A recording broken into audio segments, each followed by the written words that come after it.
tajuk ni ialah diterima walaupun salah sasaran. Sedekah kita, tuan-tuan dan puan, walaupun kita sedekah kepada sasaran yang salah, maka Allah Subhanahu Wa Taala tetap akan menerima sedekah tersebut. Okey, kita ambil daripada hadis ni, ada seorang lelaki dia bersedekah kepada seorang lelaki pada waktu malam. Okey, pada waktu siang ni dia berazam, ya Allah, aku nak bersedekah pada hari ini, ya Allah. Tiba-tiba pada waktu malam dia berjumpa dengan seorang lelaki. Kemudian dia bersedekah kepada orang lelaki tersebut. Dia nampak yang lelaki itu macam memerlukan. Kemudian dia pergi sedekah kepada lelaki tersebut. Tiba-tiba hari esoknya, tengah hari esoknya, dia dengar ada orang kata apa? Semalam ada seorang lelaki tengah bersedekah kepada seorang pencuri. Rupa-rupanya dia baru tahu bahawa lelaki yang disedekahkan itu adalah seorang pencuri. Maka lelaki ini pun tadi dia tak putus asa. Dia terus berdoa kepada Allah SWT pada waktu yang sama. Dia kata apa? Ya Allah, aku akan terus bersedekah, ya Allah. Aku akan terus bersedekah. Kemudian pada malamnya, dia berjumpa dengan seorang wanita. Kemudian, dia sedekahkan kepada wanita tersebut. Kerana apa? Kerana dia melihat bahawa wanita itu memerlukan. Dia sedekahkan kepada wanita tersebut. Kemudian, dia pun berlalu pergi. Tiba-tiba hari esoknya, tengah hari, ada orang bercakap-cakap. Dia kata apa? Semalam, ada orang bersedekah kepada seorang pelacur. Dia pun, ya Allah, kenapalah? Dah 2 hari dah, ya Allah. Dah 2 hari dah. Asyik salah je, ya Allah, kan? Okey. Kemudian apa yang berlaku ialah dia tetap tidak putus asa dalam berinfak. Dia tetap tidak berputus asa dalam bersedekah. Dia kata apa? Ya Allah, aku akan terus berinfak, ya Allah. Aku akan terus bersedekah, ya Allah. Tibalah pada malam hari itu, dia terjumpa dengan seorang yang nampak masih lagi dalam kepulauan. Dia pun berinfak atau bersedekah kepada lelaki tersebut. Kemudian hari esoknya, tiba-tiba ada orang bercakap-cakap. Dia kata apa? Semalam, ada orang berinfak kepada orang yang kaya. Ada orang yang berinfak kepada orang yang kaya. 3 kali berturut-turut, lelaki ini tersalah berinfak kalau ikut dalam mata kita. Kalau kita berinfak kepada pencuri, mungkin pencuri itu akan membeli alatan-alatan pencuri. Kan? Mungkin dia beli parang ke, untuk dia masuk ke rumah orang. Ataupun mungkin dia beli pemotong kata untuk potong mangga. Kan? Contohnya, kalau pada mata kita, mungkin kita melihat bahawa sedekah seorang lelaki ini dilihat sebagai tersalah, betul? Kalau sedekah kepada pelacur, sebagai contoh kan, mungkin pada hari itu kita lihat mungkin dia beli baju yang lebih seksi sebagai contoh, untuk menarik lebih ramai pelanggan sebagai contoh. Itu di mata kita. Dan yang ketiga ini, kalau kita melihat orang yang kaya, dahlah kita ni tak apa nak berkemampuan, tiba-tiba kita sedekah dekat orang yang ada kereta BMW 20 biji sebagai contoh. Apa yang kita rasa? Mesti kita rasa macam, aku nak beli kereta pun susah, tiba-tiba aku pergi infak dekat orang yang ada BMW 20 biji. Bukankah itu dilihat sebagai salah sasaran? Tetapi lihat bagaimana apabila seorang lelaki ini berjumpa dengan seorang lelaki yang soleh. Lelaki soleh itu kata apa? Allah Subhanahu Wa Taala dalam riwayat Muslim akan menerima sedekah kamu, walaupun kamu sedekah kepada pencuri, walaupun kamu sedekah kepada pelacur, walaupun kamu sedekah kepada orang yang kaya. Walaupun orang yang kaya di sini maksudnya orang yang tidak memerlukan. Walaupun kamu bagi kepada orang yang tidak memerlukan, tanpa pengetahuan kamu berfikir bahawa dia memerlukan, tapi hakikatnya dia tidak memerlukan, maka Allah Subhanahu Wa Taala tetap akan menerima sedekah tersebut. Baik. Dekat sini ada lagi syarah dia. Okey. Laki ini kata apa? Sedekahmu pada pencuri, semoga dengan harta sedekah itu dia menghentikan perbuatannya. Itu yang dia katakan oleh lelaki soleh tersebut. Dan sedekahmu kepada pelacur, semoga dengan sedekahmu itu dia menghentikan perbuatan maksiatnya. Sedekahmu kepada orang kaya, semoga dengan sedekahmu itu dia mengambil pelajaran darinya sehingga dia mahu berinfak dengan sebahagian harta yang Allah berikan kepadanya.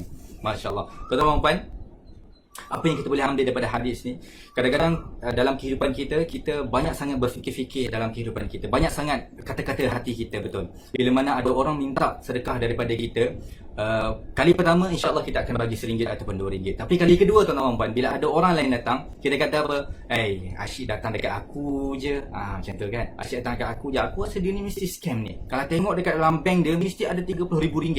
Sebab apa? Sebab tiap-tiap jam dia akan masuk ke dalam restoran ini. Kalau seorang dah dapat RM2, 10 orang dah dapat RM20. Kalau sejam dapat RM20, 2 jam dapat RM40. Kalau duit tu, kalau RM2, mesti ada orang bagi RM10, mesti ada orang bagi RM50 sebagai contoh. Aku rasa kalau kita check dekat akaun bank dia, mesti dia ni adalah seorang yang kaya. Kan dah masuk dekat dalam surat khabar, ada seorang peminta sedekah yang ada rumah banglo. itu adalah bisikan hati-hati kita, betul? Bila mana hati kita ini berkata-kata tentang orang yang meminta sedekah. Yes, of course. Kita adalah seorang manusia yang biasa. Kita tak lari daripada bisikan-bisikan hati itu. Kita tak lari daripada lintasan hati yang mana ia menyebabkan kita lemah semangat untuk kita bersedekah. Tapi tuan-tuan dan puan, percayalah bahawa kalaulah kita sedekah kepada orang yang salah pun, Allah Subhanahu Wa Taala akan terima sedekah kita itu. Allah Subhanahu Wa Taala tidak akan mensia-siakan sedekah yang kita keluarkan, walaupun kita sedekahkan kepada pencuri, walaupun kita sedekahkan kepada pelacur, dan walaupun kita sedekahkan kepada orang yang tidak memerlukan, iaitu orang yang kaya. Tugas kita apa? Tugas kita bila mana kita bertemu dengan orang yang memerlukan, tugas kita adalah kita bantu orang itu semampu mungkin. Bukan tugas kita untuk kita condemn orang tersebut. Bukan tugas kita untuk kita katakan, dia ni mestilah mesti tak ada kerja lain kan. Badan sihat tapi meminta sebagai contoh. Tak, itu bukan tugas kita. Tugas kita, tuan-tuan, saya ingatkan kembali, ialah membantu orang lain setakat mana yang kita mampu. Okey, baik. So, apakah soalan-soalan yang kita boleh tanyakan daripada hadis ini? Tanyakan soalan-soalan ini. Yang pertama, tanyakan tentang niat. Sebenarnya, apakah tujuan sebenar kita berinfak? Bila mana ada orang datang kepada kita, kemudian meminta bantuan kepada kita, maka cek kembali niat kita. Adakah kita bantu itu untuk betul-betul membantu orang lain? Ataupun adakah kita bantu itu sebab apa? Sebab kita takut malu dengan kawan-kawan kita, takut nanti kawan kita bawa keluar RM1, takkanlah kita tak bawa keluar RM1 contohnya. Ataupun adakah niat kita memberi itu adalah untuk hanya sekadar bagi je lah sebagai contoh.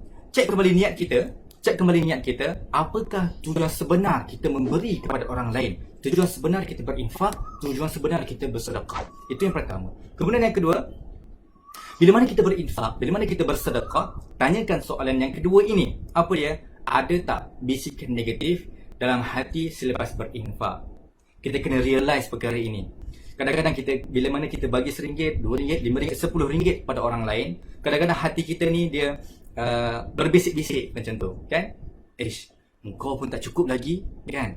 Kenapa kau bagi dekat orang lain? Macam tu, kan? Kalau kau tengok dia ni tengok dia punya beg tu dah tebal tu, mesti banyak duit tu, sebagai contoh, kan? Kita tak boleh lari daripada bisikan-bisikan negatif ini. Dan tuan-tuan dan puan, percayalah, bisikan-bisikan negatif ini datang daripada siapa? Datang daripada syaitan. Syaitan yang akan membisik-bisikkan. Asyaitanu ya'idukumul faqr. Kan? Daripada ayat Al-Quran, kan? Syaitan itu akan menjanjikan kamu fakir. Dengan bagi RM1 tu, tuan-tuan dan puan, syaitan akan kata kepada kita bahawa, nampak, kau bagi RM1 tu nanti kau miskin nanti. Padahalnya kita dekat dalam akaun ada RM10,000 lagi, ada RM20,000 lagi. Tak akan miskinnya kalau kita bagi RM2 kepada orang yang memerlukan, tuan-tuan dan puan. Jadi kita kena realise dari semula, ada tak bisikan negatif yang di dalam hati kita selepas kita berinfak? Itu soalan yang kedua.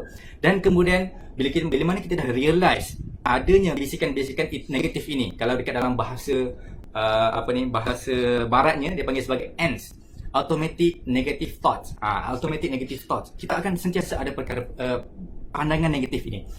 So, bila mana kita realise adanya pandangan-pandangan negatif ini ataupun bisikan-bisikan negatif ini, kita tanyakan soalan yang ketiga. Bagaimanakah cara untuk kita mengelak daripada bisikan ini agar kita sentiasa menjaga infak sebagai habit dalam kehidupan kita?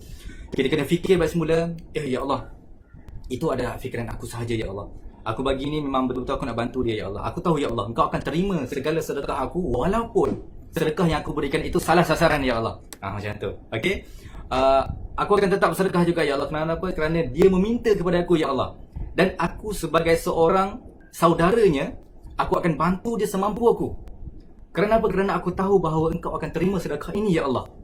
Maka itu adalah cara-cara. Bagaimana cara untuk kita mengelakkan daripada bisikan-bisikan negatif ini. Agar apa, tuan-tuan dan puan? Agar kita mampu untuk menjadikan infak ini sebagai habit dalam kehidupan kita. Dalam surah Baqarah, wa mimma razaqnahum yunfiqun. Perkataan yunfiqun itu adalah sebagai salah satu habit dalam kehidupan kita. Untuk apa? Ulaika ala hudam min rabbihim wa ulaika humul muflihun.